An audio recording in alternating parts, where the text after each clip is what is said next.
Okay, I got the Yanshin Club Qigong book from the University of Minnesota Library on international interlibrary loan, scientific Qigong exploration, the wonders and mystery of Qi. And I started at the Yanshin Qigong Club in 1997 before I met Qigong Master Chen Yilin. And Qigong Master Chen Yilin was first healed by Yan Shin. His name is pronounced Yan Shin. That's how Qigong Master Chen Yilin got into Qigong, was when he was healed by Yan Shin, probably in the late 90s, I think.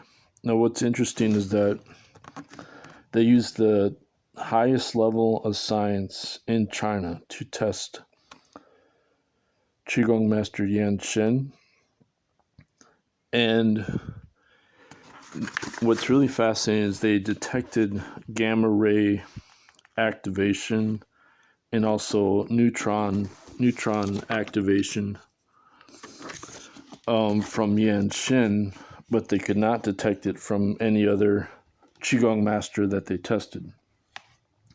So this shows that Yan Shin was of a very high level skill, and he started his Qigong training at age 4 by a Taoist hermit in Sichuan. Let's see if I can get focus. Focus. So anyway, another fascinating thing in this book is that they had a high-speed camera on these pills that were moved through a bottle, and they have a frame on the camera where the pill is halfway in and halfway out of the bottle. And so they're basically, they documented like transmutation of matter. And then they hypothesized that the only way this would be possible is if the pill was somehow turned into virtual mass and then changed back into normal mass. And then they're not sure how this would be possible. They don't have an explanation, but this is what non-commutativity would explain. This is the book that where Yan Shin, he says he gave too much electricity to the high voltage line. He transferred the energy from a high voltage line to a car, and then he was able to start the car after that. So yeah, I read this book in the university library before, and I thought it had been a different book.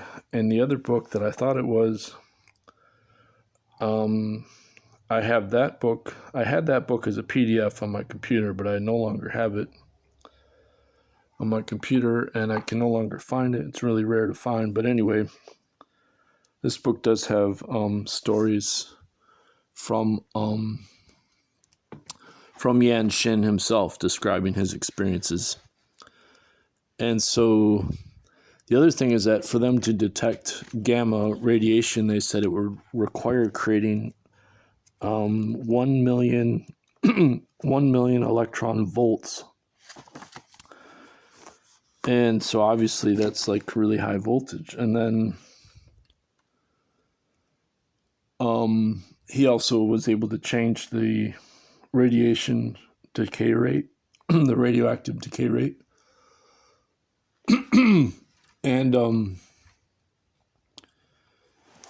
so they get into the quantum, they're relying on some kind of quantum analysis, but they say, well, it has to be relativistic quantum also. And then they say, well, they've done these different experiments, and each experiment would require a different kind of energy to produce the result. And so obviously whatever Qigong is doing. It's something more fundamental that's able to produce all these different kinds of energy. And again, non-commutativity would explain that. And so they're trying to focus on external chi because they're hoping that if you do external chi experiments, you're able to maintain a control without this necessary like interaction between the Qigong master and whatever else is being experimented on.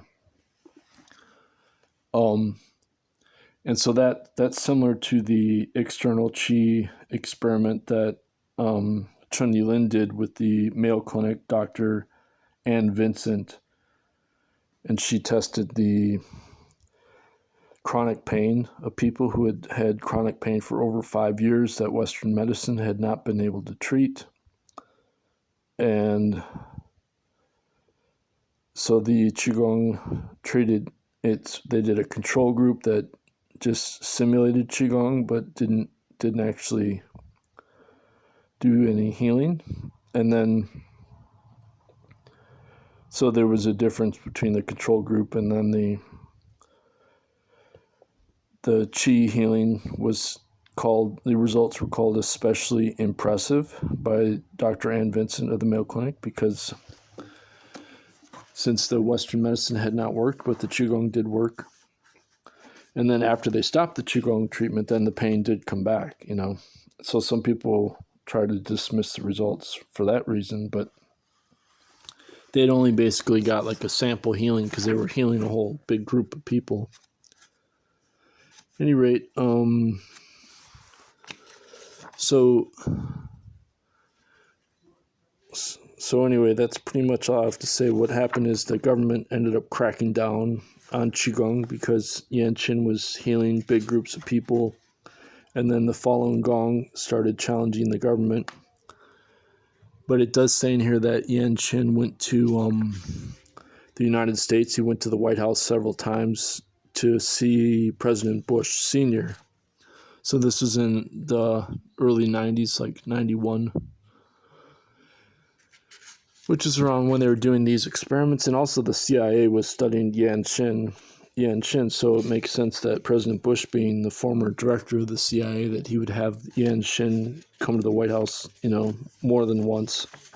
So it says that in this book. That was my source originally. I couldn't find that before.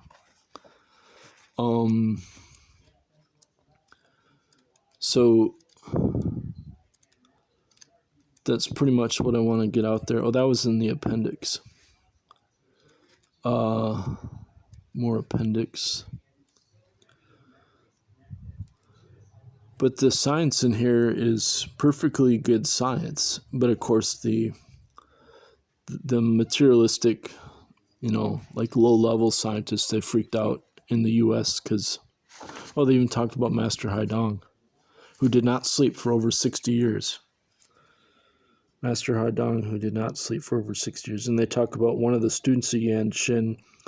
She got healed at age 10, and then she stopped. She only had 500 calories a day for like another, I don't know, like 10 years. And she was fine after that. She just didn't need to eat after that. What they call bigu. So their basic argument is like, well, the Qigong, it changes what would be random in quantum physics or considered random. It turns it into highly coherent energy. And then that's what creates this resonance with the sort of like foundation of reality. And so, of course, Dr. Andrei Puharich, he had his own. Oh, here it is, right here. He went President Bush, Yan Qin. Let's see.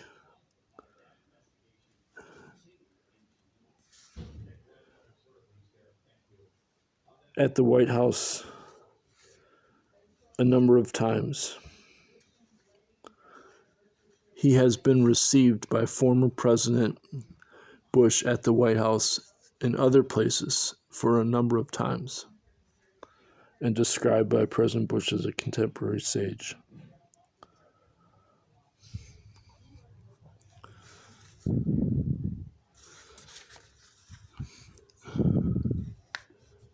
So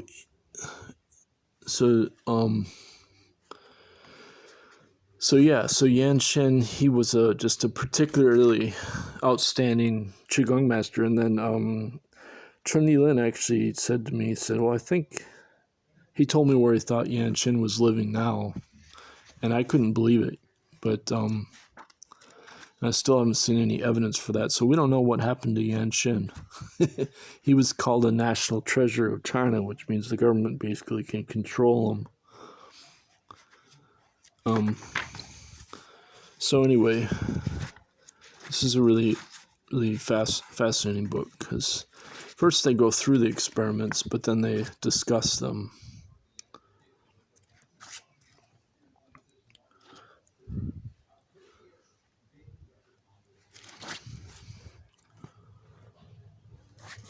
Yan Shen likes to heal patients with bone fractures.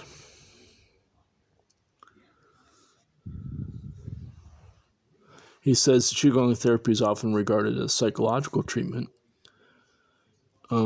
So obviously if he's doing bone fractures, that's like proving that it's not just psychological. So there you go.